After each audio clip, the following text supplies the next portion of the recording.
Welcome to ThriveCast. I am happy to see that you guys are here. Welcome back to another episode of ThriveCast. I'm so excited today. We have an incredibly special guest. So I want to welcome each one of you, wherever you're tuning in from around the world. Stay with us. We have an incredible guest coming onto the show in just a couple of minutes. So I'm super excited for that today. I am with you today from Hanover, Germany. My name is Dr. Dominique Gummelt, and I am University Wellness Director for Andrews University, and it's my honor and privilege to be here with you on ThriveCast. If you guys could give me a thumbs up in the chat, if you can hear me and see me okay, if the connection is good, if somebody can give me a thumbs up, if we're good to go and you can hear and see. It is great to see you, Elena. Soy Milk, nice to see you. And Brasilia is in the house. And I see Ty is with us, which is awesome, fantastic.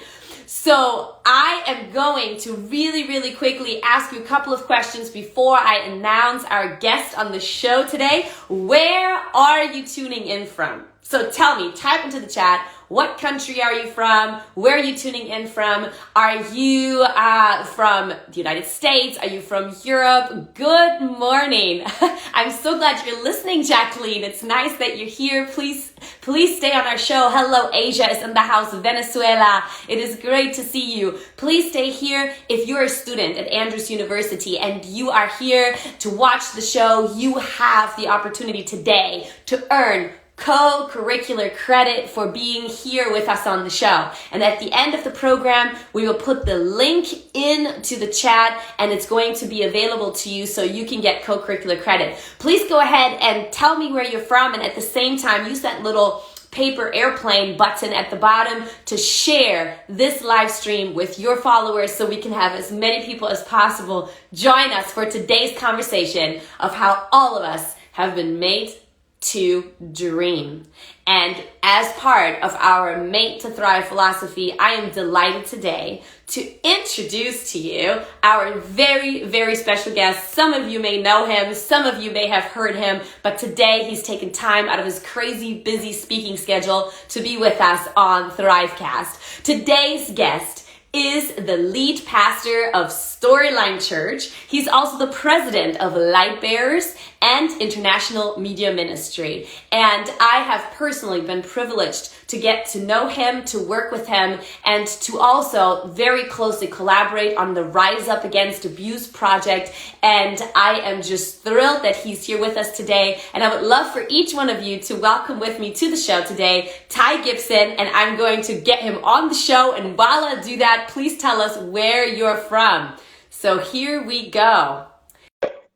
Will work out, and we're waiting for him to tune in. He should pop into the screen any second. Haha! There you are. I'm on. Technology is amazing. I love it. You know, this is crazy. I'm so happy we could be together on the show. I'm in Germany, and you are where? I'm in Ottawa, Tennessee. You're in Tennessee. See, this is why I love technology. We could be anywhere. And we can do this, right? That's right. So. That's right. And we're coronavirus safe. We're totally safe. There's no droplets exchanging between us at all. Exactly. And the audience doesn't have to worry either. They can be wherever they are. And Ty, I don't know if you just saw, we have Venezuela, Brasilia, we have Asia in the house. We really have a global community today. So it's really exciting. Nice. Yeah. So, hey, thanks so much for taking time out of your super busy schedule to join us at ThriveCast. This is our 7th episode, actually. Oh, number 7. So this is the perfect one. This is the perfect one. That's it. That's the perfect show. I love that. And really, it has been amazing. We've had great people from across the globe that have joined us. And we here at ThriveCast, our focus and mission is to help people to thrive in their lives. And so that's what we do here. And so you are here today, and I'm so thrilled because we're going to chat about some really important things, especially during this time that we're in. And but tell us a little bit more. Who are you? What do you do? What ice cream do you like? Tell us something. Wow, that's a lot. Okay, well, first of all, I'm a human that lives in the Milky Way galaxy, specifically on planet Earth. That's who I am. I'm a member of the human race, and I'm enjoying it thoroughly. Good.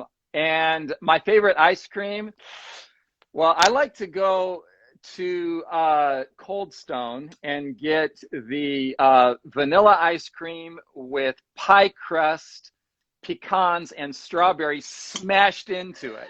That's it. I love that specificity. That shows exactly you know your dream. Yeah, that's right. Good, excellent. Good. Tell us a little bit more. What's your story? Tell us something about yourself. My story is that I was raised in Southern California, surfer, skater culture, postmodern scientific, God doesn't exist, and life is crazy kind of culture. So I was raised with basically a lot of pain, a lot of suffering. If you were to say to me as a kid, as a teenager, as a young adult, hey, what's life about? I would say, I just know two things for sure. I know pain and love. Those are the two things right there. Wow. Apparently I've capitalized on love because I'm smiling. I mean, I love this radical pain and love. I mean, that could be a conversation all by itself right there. Yeah. Brilliant, brilliant. I grew up in Los Angeles, and then I moved and lived in Washington State for a while, and Pacific Northwest is where I've been for a number of years. Okay. So. That's wonderful. And I know we're going to get to know you a little bit more as we go through today's conversation. But Ty, every guest that is on my show, I ask 3 of the same questions. And so it is a fun little question game. Okay. I mean, it's not much of a game other than you have only a minute to answer. So you really can't think about it too much. A minute to answer all 3? No, just 1 minute per question. Oh, okay. So I think you'll do just fine, okay? But we're gonna start. And while I already asked you about ice cream, that was kind of a side. But we're of course a show about well-being. So I'm gonna move away from the ice cream for a quick second. So are you ready? I'm ready. Okay, here we go. What is your favorite fruit and why? Oh, my absolute favorite fruit is blueberries. And the reason why is because, well, first of all, they're blue, and I like that color. Second of all, they are delicious when they're, perfect blueberries. And thirdly, because I can eat them by the handful. I mean, I could just fill a basket full of them. You grab them by the handful, you just stuff them in your mouth, and I love them. I love blueberries. They're high in antioxidants too, so. I was hoping for a little pitch for the health benefit. Yeah. That's great. So listeners, you are here with us. I'm so happy if you're just tuning in. This is ThriveCast. I am Dr. Dominique Gummelt, and this is Ty Gibson. And we're talking about today a really important topic for your well-being. But the first lesson we just learned is eat blueberries. So eat blueberries. Just if you don't like blueberries, I have a special way to eat them. Toast a piece of bread, put a nice thick layer of peanut butter, and then push a blueberry into the peanut butter every centimeter. It's just a beautiful thing to look at, and then eat it. You'll love it. It's so funny that you say that because honestly, I have to share a little secret. Honestly, I really did not like blueberries for a very long time. Yes. And my mom made me try to eat them, and I just wasn't going to eat them. And so just a couple of years ago, actually, so I'm really telling the truth here, I started to say, I was like, well, these are good. I should be eating them because they're so healthy. And I just really don't like them. And so I started buying them frozen, and I just threw them into some kind of like a smoothie or whatever. Then you probably ruined them by putting like spinach in with them. No, chocolate. Oh, that helps. Chocolate helps everything. I think so too. But at the end of the day, the end of the story is actually very interesting, fun physiological fact. Even if you don't like something, your taste buds actually can get used to anything, and not even used to. You can actually learn to love stuff that you didn't love before. And so now I love blueberries. I eat them also by the handful. So. Dr. John Harvey Kellogg of a long time ago said, we don't eat what we like what we eat. That's what you're saying. Yes. Whatever you consistently eat, you end up liking it. Absolutely. And that is such an important element of human behavior. I just love that. So good. Okay. Question number 2. Okay. Okay. Here it is. Describe your current mood using weather metaphor. Oh, sunshine. I love it. Yeah. Yeah. I feel I'm having a great day. Good. Yeah. Good. Yeah. I love that. That's an easy one. Sunshine though, with there are a few clouds in my sunshine sky that are kind of passing by quickly, because there are some weird things going on in my life right now that would be kind of cloudy, but it's sunny and the clouds are like, I can see them. They're like, I love that. Yeah, it's a great picture to actually visualize that, Yeah. that they're actually moving. That was great. They're moving. Yeah. Very good. Very good. Okay. Great job. Okay. Question number 3. All right. What are you not good at? What am I not good at? Mm-hmm. I am really not good at hula hoop. I've tried it over and over and over again. It's just, I can't keep that thing on my hips, you know, doing what it's supposed to do. It falls and I start over, and, you know, it's kind of, I'm just not good at hula hoop. I never have been. I've tried, but it's just not my thing. You know, the funny thing about this is I don't even know the last time I heard the word hula hoop. That is so great. But you know what? This could be a really great challenge for this time that we're living in. Yeah. You could, I mean, because they're cheap. Hula hoops are cheap. So you could get one. Everybody could get a hula hoop. Yes. And we could just like practice. Master it. Yeah. And that could be like a goal as part of whatever this weird time that we're in. Yeah, but I will tell you, it's not easy. I've tried and tried and tried. Unless you have good hip action, some people, you know, they're able to create a kind of, you know, perpetual motion like that with their hips. I don't know. Something's wrong with me in that department. Well, you know what? The good part is this. We are never too old to change. That's right. Right? We can learn anything. We can learn anything. Exactly. Yeah. So hula hoop might go back on a bucket list of someone who's listening now. So very good. You did an excellent job, Ty. Thank you for sharing some personal things about you. Sure. I love that. So really what I want to move into is this notion of, you know, we've been talking about what does it mean that we as humans have been made to thrive? What is thriving? And we've had some thrilling conversations about this idea that we've been made to matter. We talked about that we've been made to move. We've talked about that we've been made to unwind. We've had a thriver survivor story. And it's so incredible to see that regardless of your circumstances around you, humans have been created to thrive. Yeah. You know, and so that's what we've been talking about over these last few weeks. And so today, what I really want to dive into a little bit more is this idea that we have really been made to dream. And I find that fascinating. So when you hear that, Ty, what does that mean to you? If you hear you've been made to dream? Yeah. First of all, can I tell you a definition of thrive? Yes, please do it. I just made it up just now when you were talking, so I don't know if it's accurate, but I just made this up just now. Here it is. I think what it means to thrive is to find out who you are and like it and leverage it. I think to thrive is to find out who you are, to like it, and leverage it. Can someone write this down? That's what I think it means to thrive. That is, I think that is really, really beautiful because it encapsulates so many elements of your existence and so many things I think people are struggling with. And so I think that's brilliant to have that idea of what thriving really can mean, because I think many people make thriving synonymous with success or succeeding, which then again we could go into what does that really mean. And so but this is brilliant. So I'm pretty sure I see my amazing assistant Denard has hopped on the show and he's here, and I'm fairly certain he captured that quote for you. Okay, good. Okay, so then you were saying, so what does it mean to dream? Yes. Okay, so the word dream is a fascinating word. It's a favorite word of mine, in fact. There is a sense in which the word dream is limited in most people's understanding to the sleep state.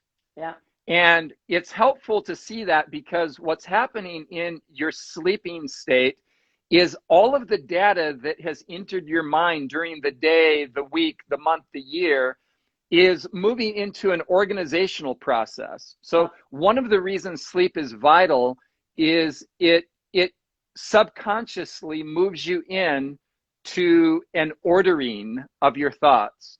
So your thoughts begin to categorize and kind of be put in drawers in your mind. Whereas the day was kind of confusing. A lot of people have experienced this. You know, the day was stressful or confusing and there's so many elements and what am I going to do? And you're overwhelmed. You go to sleep, you wake up the next day and you have a sense of clarity for some reason, oftentimes like, oh, it wasn't as bad as I thought. Because while you were sleeping, your mind was engaging in an organizational process.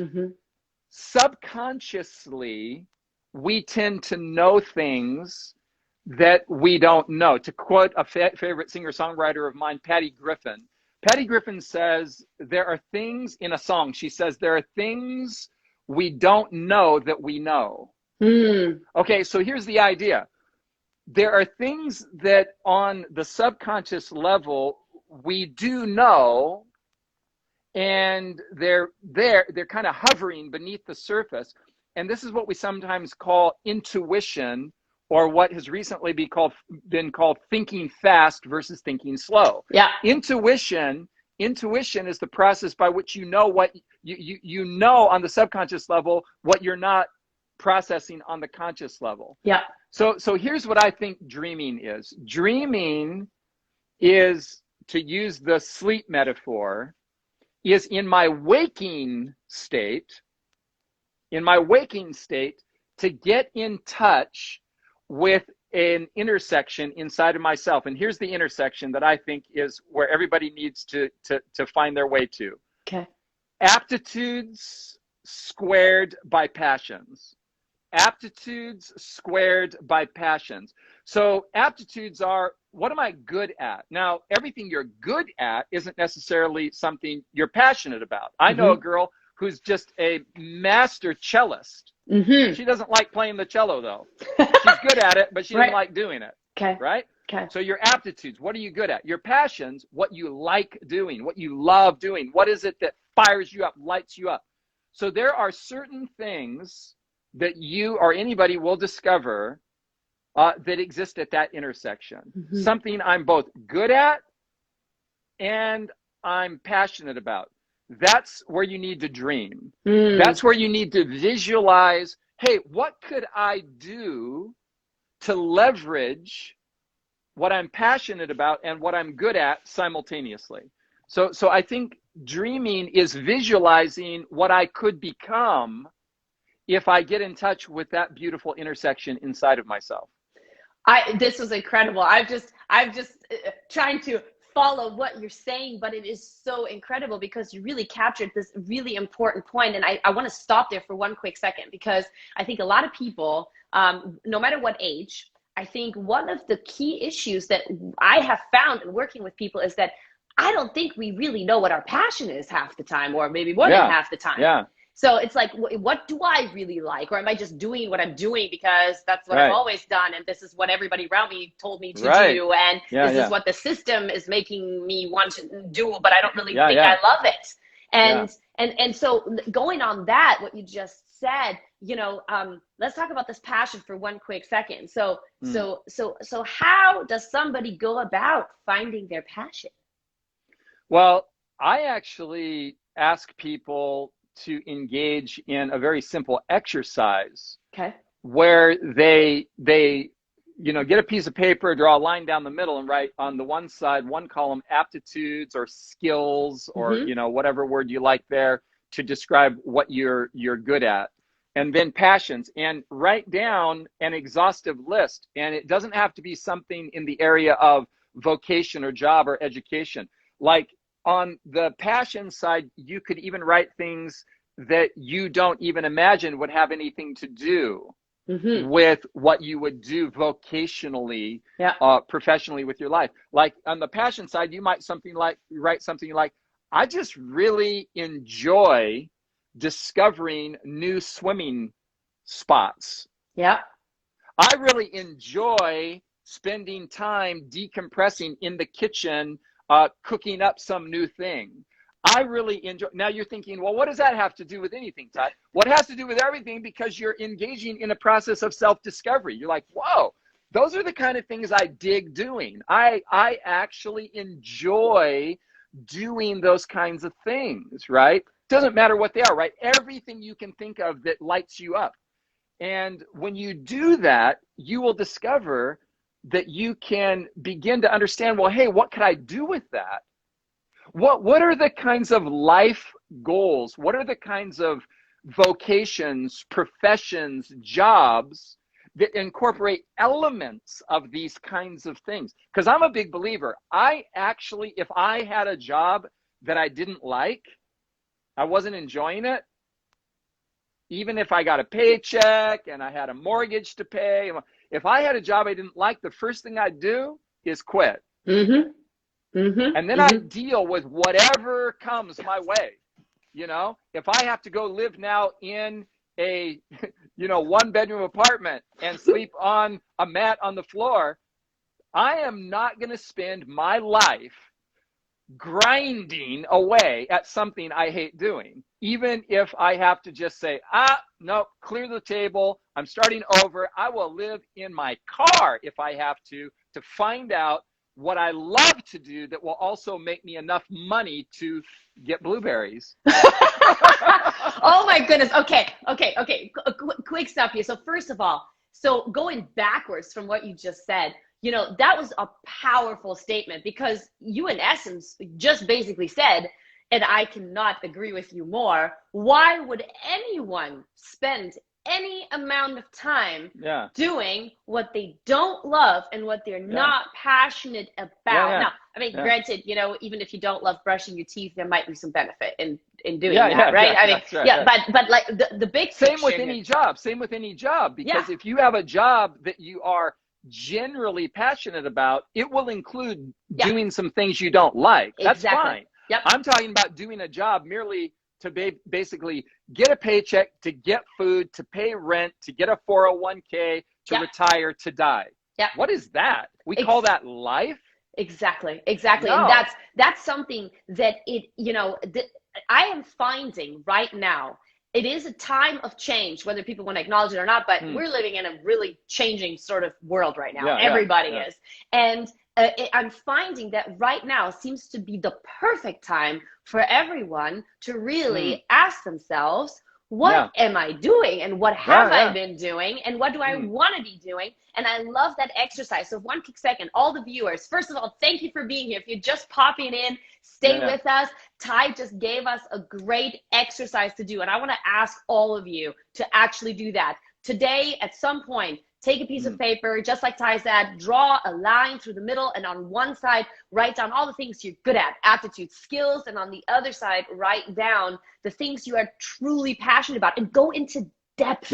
Don't just stay on the surface. Don't just say, I like to ride my bike. I mean, you can put that down if you like that, but find out, what are you really passionate about? What is your go-to? Because the things that you go to, that's usually what you're passionate about anyway. And to really dig deeper and find that and write that down. I want to challenge you to do that. That's a great exercise to figure out, what is it that I'm passionate about? That's the first step to figure out how you're going to start dreaming, because you want to get a sense of that. And one other point from a health psychology perspective, since that's sort of my home turf, so to speak. What is so interesting what you said about all of this. We know from science, for example, that when it comes to exercise, as an example, if you most people by now have sort of gotten the message, exercise is good for you. You should be moving your body. I mean, most people I think know that to some degree. Okay. But what's funny is so many people end up doing some kind of exercise they really don't like they say, well, I'm going to go running. And we know from science, 100%, people will not keep doing the things they don't like. And if they, so, I've worked with so many clients, and I've said to them, okay, well, what kind of exercise do you want to start doing? And most of the time I'll get running, I'll run. And I said, and then my next question is, do you like running? And then many say, no. And I said, well, then why do you want to run? Because don't do it. You're not going to keep doing it, So I think a really important point here is what you said. we really need to get to where our passion lies deeply. Exactly. So, wonderful. So, Ty, I have some very specific questions for you, and I have I have them written on my screen. So I'm going to turn a little to the left so that I can actually articulate them. So, first question here for you is, what is the real intrinsic practical value of creativity and individual expression? Okay, so this is something I'm so excited about because it has the potential to take me, you, our viewers to the next level of our thriving as human beings. Okay, so I want to go back and I want to say that essentially there are only two. Now you can divide it, out more if you want, but there are only two views, perspectives, or paradigms of reality. Okay. Everybody believes that we either live in a closed system reality or an open systemed reality. Okay. And what I mean by that is this: we either live in a universe, a world that is primarily defined by power and control and therefore uniformity. Okay. Power, control, uniformity. Or we live in a universe, a world, a reality that is primarily defined by love, freedom, and creativity. Now, if you go all the way back to the Greek philosophers, Plato, Aristotle, they believed that reality is fundamentally closed. It's all what they called determined, or as Aristotle said, God is the unmoved mover. He's unaffected, but he's pulling all the strings, so everything's determined, everything's controlled. In that perspective, no novelty or creativity can occur because essentially I'm operating on the assumption to, like the French say, que sera, sera. Whatever will be, will be. I don't have any control over the next minute, the next hour, the next day, the next year. I don't have any control over anything. Just whatever happens, happens. Everything happens for a reason. No. We live rather in an open system universe that is constantly producing novelty, constantly producing innovation, constantly open to new things that previously have never existed before. So we live in a universe that is primarily all about love, freedom, and novelty, not control, power, control, and uniformity. The reason why it's important to understand this is because if my worldview is one in which I assume that all outcomes are outcomes I have no control over, I'm going to, at least at a subconscious level, I'm going to be kind of resigned. Yep. I'm just going to let life happen to me. Whereas if you believe that you live in a love, freedom, creativity universe, you don't say, I'm just going to let life happen to me. You say, I'm going to happen to life. I love it. That's great. I'm going to happen to life. You universe, world, fellow human beings, you just met somebody who's going to do things that have never been done before. And so my uniqueness, my creativity is going to arise out of a sense that I actually have the potential and power to produce, to create things that have never existed before. I am an utterly and completely novel and unique individual. And I myself, if I did not exist, there would be things that would never occur in the universe. I'll go a step further. My existence has actually impacted other people's realities, both for good and bad. So there are people right now on the planet who are sad because of something I did. Yeah. There are people on the planet right now who are happy and have a good sense of themselves because of what I did with them or how I communicated with them, right? Yeah. I'll go a step further. God Almighty himself has thoughts and feelings and has an experience that I have contributed to. I have brought a smile to God's face at times that God would not.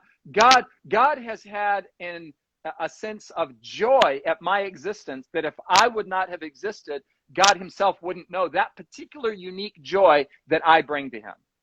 I love that last sentence you said. If you really start visualizing what that means and how that makes every single person so incredibly unique in their existence, it's just showing to every person that each person is really a masterpiece that has the ability to really elicit these emotions in people that are unique to you. Yeah. So unbelievable. I love that. I love so really I just love this concept. What you were saying is that, and I want every listener to really like internalize that for themselves, is that each one of you is 100% extraordinary. Like every single person on here, and every single person, like you just said, has the ability to create and innovate and do things no one else can do. Nobody. That's right. That's right. I mean, that's really mind-blowing. I'm sorry. It's mind-blowing. It's mind-blowing. It is. And I'm not sure that we're living in that awareness, because if we were so aware of that in our daily existence, then every minute that we have would become so much more valuable. That's right. That's right. Yeah. So, love it. No, it's great. Okay. So a follow-up question to that is, as we're talking about creativity, and of course, that can mean so many different things. I mean, you and I, we already know we're kind of down that music path. That's sort of something that, we've talked about a lot. But so big question, is art merely aesthetic, or does it have moral value? Oh, art is both aesthetic and it has moral value. Okay. So, for example, Taylor Swift's new album, Folklore. Okay, just take that as an example. Okay. A piece of art in the form of music emerged during COVID, in which an individual human mind went into creative mode and produced a series of songs. And if you listen to those songs, you will experience your emotions going places. Mm-hmm.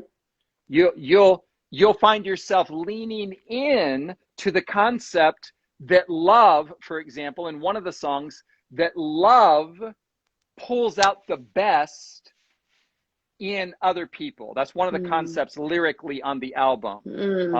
Mirror ball. I'm a mirror ball, baby. It says, I'll show you every side of yourself. This is the idea that, for example, a friendship is of value because my interaction with you as my friend will pull out of you personality traits that if I wasn't interacting with you would remain dormant, and vice versa. You interact with me in such a way that it ignites and brings into motion personality traits come to the surface that otherwise would have remained at the subconscious level. So there's moral value in art because art is essentially a form of cross-pollination, personality cross-pollination. I'm contributing to the formation of your identity with my art. If I write a poem or a song or anything, and you read that or you hear that or you see that, whatever it is, it's going to trigger in you some form of development. Yes. So yes, art has moral value. It shapes us as human beings. Yes. It moves us to become what just moments ago we were not. And this is the point where there's so much what you just said that is within each human being because of its uniqueness. And I think many of us know that maybe Yeah. subconsciously, Yeah. but are lacking potentially the courage to allow that to unfold because, and you said this earlier, these two systems that we live within. And if we don't assume I'm living in a system of love, and I'm living in a system of that freedom, but I think I'm living in a system where it has to be suppressed, then I will not dare to dream. Then going back to Taylor Swift's new album, there's another genius moment where she says, I'm paraphrasing, it's almost word for word. In one of the songs, it says, just think of how brilliant this is. There are colors I see only when I'm with you. Mm-hmm. And then the next line says, there's a language that I speak only with you. I mean, think of that. Think of that. So for example, let me give an example. One of my daughters, I'll just use one of my daughters as an example. Her name is Leah. And when I come into Leah's presence, there is an utterly unique communication style that her personality pulls out of me and my personality pulls out of her. Mm-hmm. So when Leah and I are together, the humor has a particular edge to it. Uh-huh. Okay, so then I also have a son. His name is Jason, right? When I'm with him, it's different than when I'm with Leah, but it is equally beautiful in that Jason pulls out of me what Leah cannot pull out of me. And I pull out of Jason, right? What I can't pull out of Leah. I mean, just think about it. We are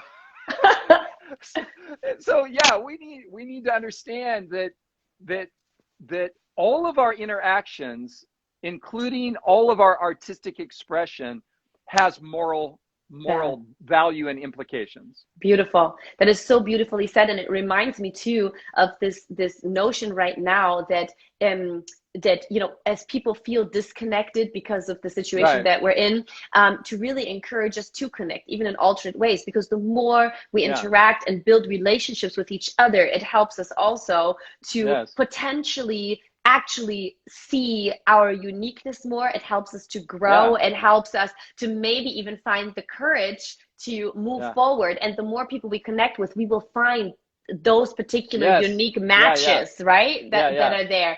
And just to very quickly, as people are thinking probably a lot right now about where they stand and where their passions are, maybe what they've always wanted to do.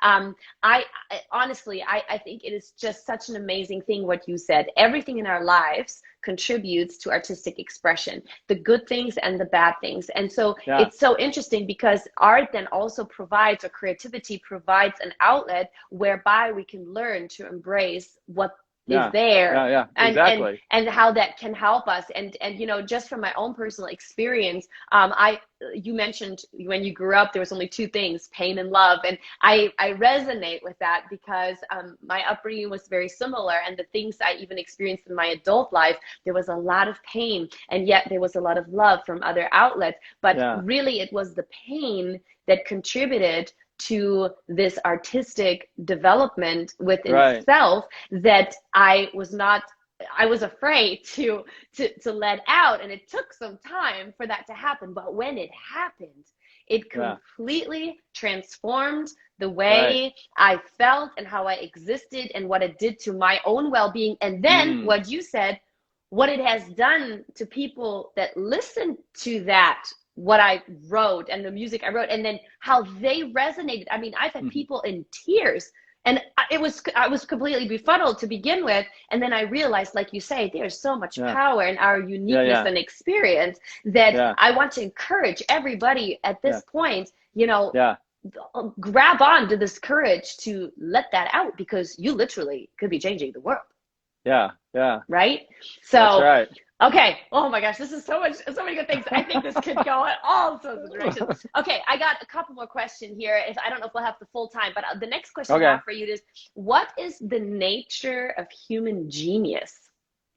Okay, this is a subject that I'm very interested in, because I think that our culture and our educational system coming down to us from the Enlightenment and the scientific revolution has narrowed the definition of human intelligence and genius to the point that people are always arranging in a pecking order, in a hierarchical order, where there are a lot of people in our society have been made to feel like, there are a bunch of elite, super intelligent brainiacs among us, and then there's all the podunk people like me who have nothing to contribute. So we've created an educational system that has had the unintentional effect of negating the contributions of a lot of people. So I'm going to say this is what I believe. See if it makes any sense.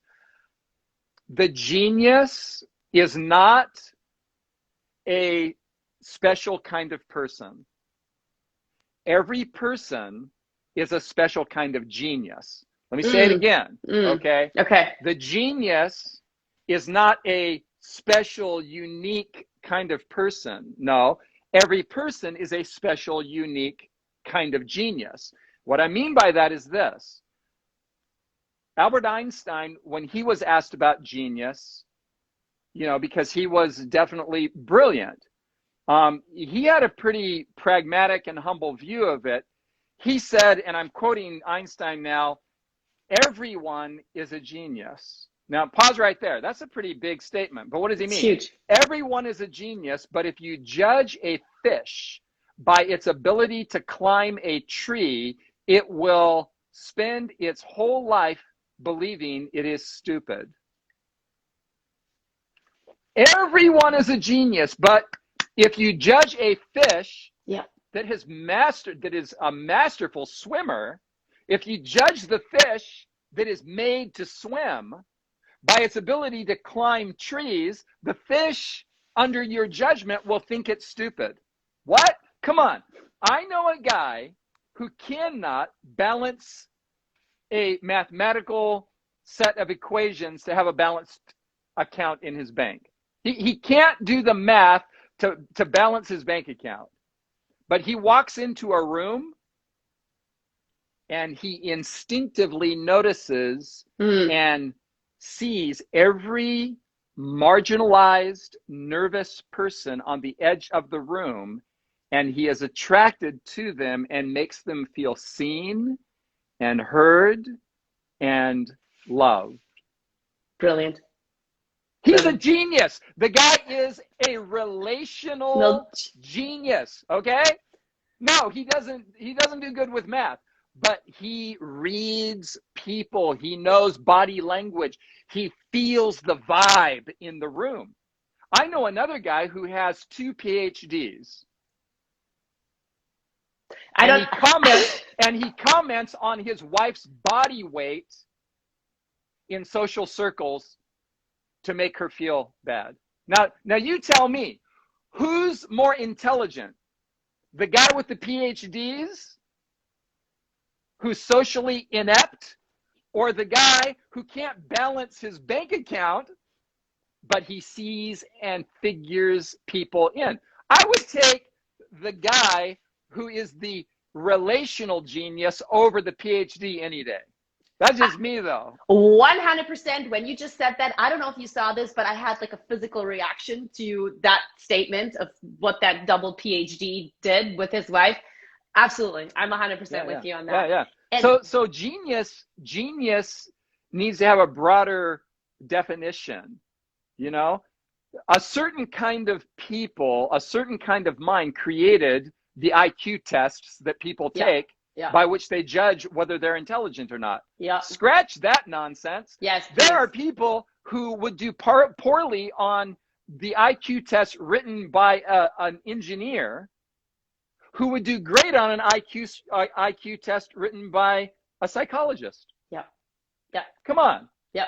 So we need to affirm everybody's unique, ingenious contribution to the community.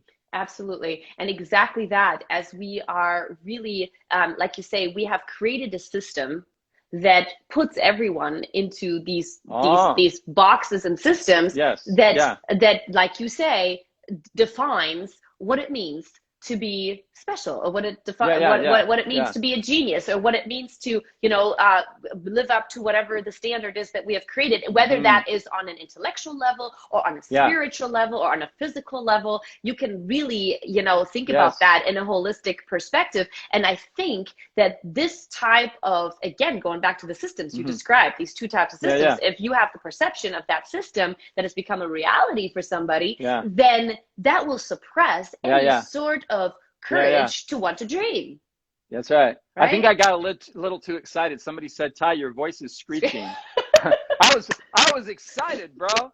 So those are some powerful thoughts. I couldn't say them in a whisper. So anyways, I'll try just adds maybe to it. My volume is set too high or something. No, it's just fine. I can hear you. I can hear you well. So as we are really tying up here, I'm looking at the clock. Maybe just really quickly for that next question and a short answer, which is probably not possible, but we'll try our best. How is the human mind configured, and how can we best harness its power and reach its potential? Okay, I can give a short answer to that. The human mind is configured as an intersection between intellect and emotions, mind and heart. And the best way to harness the mind and the heart is to allow them to have fellowship. Allow your mind to have fellowship with your heart. I know that sounds weird. Allow your mind to have fellowship with your heart. Allow your intellect to have fellowship with your emotions. Don't shut off one in favor of the other. Feel what you think and think what you feel. I love that. Brilliant. That is such an incredible. That was a short answer too, right? That was on point. That was good. That was a short answer. I mean, but that is right there. Another, you know, capture quote of that really will remind us on a day-to-day basis, you know, suppressing emotion is unhealthy, but to also ignore your intellect is unhealthy. There is this synergy between the two that can create a balance of well-being that maybe we're missing out on if we don't realize that synergy between the two. No, that's awesome. So Ty, since this is ThriveCast and we're talking about this thing about thriving, and today we went, we could talk for a long time. This happens every time I look at the clock and I'm like, we just barely started to scratch the surface of this topic. But so if somebody comes up to you and says, Ty, so I really want to thrive in my life. I just want to thrive. And Ty, I want you to tell me what would be the top 5 things that I should do behaviorally that will help me to thrive. What are they? 5. I can give 5. Yeah, 5. Okay, number one, assess all your relationships and make sure you're at peace with everybody, and anybody you can't be at peace with, you move on from. Oh, okay. Love. Are you tracking with me? Yeah. Be at peace with everybody in your in your social circle. If you can't, if it's toxic, if you simply can't get past whatever, cut them out of your life. That's number 1. Okay. Number two, spend some time every day alone writing out your thoughts, whatever they might be. Okay. In other words, write as a discipline, not to be published necessarily by anybody. So you have to spell anything right. It's not about grammar. You don't have to perfect it. You're just like blurting out on paper what you think, because writing is a form of self-communication. You will become clearer in your own sense of self when you write down. So I say to people, at a bare minimum, write 1 well-crafted sentence a day. Okay. Number 3, I would say that if you really want to thrive, you need to understand that there's a physiological connection between the state of your mind and your emotions. So you need to incorporate into your existence some kind of physical exertion, some kind of physical movement. I don't know what it is for any given person, but you've got to incorporate into your life some physical exertion of some kind. Okay. Number 4, if you can, you know, this is a hard saying. Can you take it? If you can, sometime 2 or 3 times a week, exposing your body to cold water. Okay. Become conscious of your physical body under the stress of cold water. It'll increase your white blood cell count. It'll make you sing soprano. It will have all kinds of positive effects. And then number 5, I'm making these up as I go. Number 5, I would say that you look around you and you find 1 or 2 or 3 people that you like the way they're doing life. And you ask them if you could touch base with them occasionally as a mentor. Don't ask them, be my mentor, because they'll say no, because people don't have time. But just say, hey, could I touch base with you occasionally to find out what you're doing in your life? And even if they're not open to that, and these could be people that don't even live by you, find 2 or 3 people you like how they're doing life and just stalk them from a distance. Pay attention to how they do relationships. Pay attention to how they do life. Take notes on what they're doing with their life, and mimic the behavior patterns of people who are doing life well. Brilliant. That's 5. Those were 5 amazing points, and I see Denard is actually capturing them and putting them on the screen for people, which is amazing.